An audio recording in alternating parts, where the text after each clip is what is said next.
Major review on diet and acne this year in the International Journal of Dermatology. Acne is described as a disease of Western civilization, a near universal disease affecting up to 95% of teens and about half of adults here in the United States. But if you go to places that still eat more traditional diets, out of over 1,000 people studied, not one single case of acne. Dairy appears to play the major role.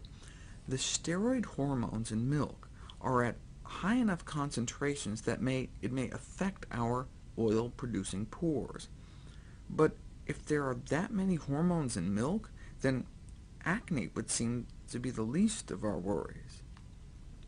From the Journal of the German Society of Dermatology this year: milk consumption, aggravating factor not only of acne, but a promoter of chronic disease in general.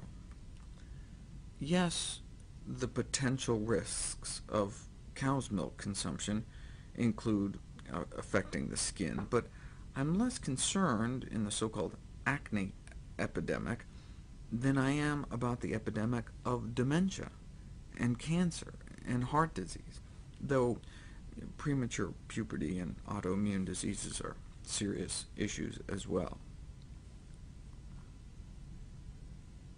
Which has the highest hormone levels, though? Fat-free milk, reduced fat milk, whole milk, or buttermilk? Here's the study, and buttermilk had the most hormones. But who drinks buttermilk? Which is number 2 after buttermilk? Is it skim, 2%, or whole milk? The number 2 most hormone-packed milk is skim milk. Why are we concerned? Breast cancer, for one thing, all part of the soup of cancer-causing suspects scientists continue to find in milk. Skim milk second only to buttermilk in terms of the levels of about a dozen steroid hormones recently found in retail milk. Part of the reason is what we've done to dairy cows. Through dietary and genetic manipulation, we're now able to force cows to lactate even in the late stages of pregnancy. And since we have to keep them constantly impregnated to produce milk, that's good for the industry, but right at the end of the 3rd trimester, the hormone levels really skyrocket, and that's what we end up drinking. Milk was designed by nature to make things grow like crazy. That's why it's good for babies, but bad for tumors.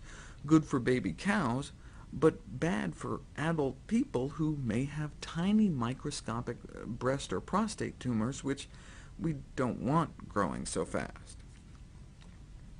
In a study of 140,000 men this year, 35 grams of dairy protein increased the risk of developing high-grade prostate cancer by 76%. So that's like 2% increased risk for every gram of milk protein.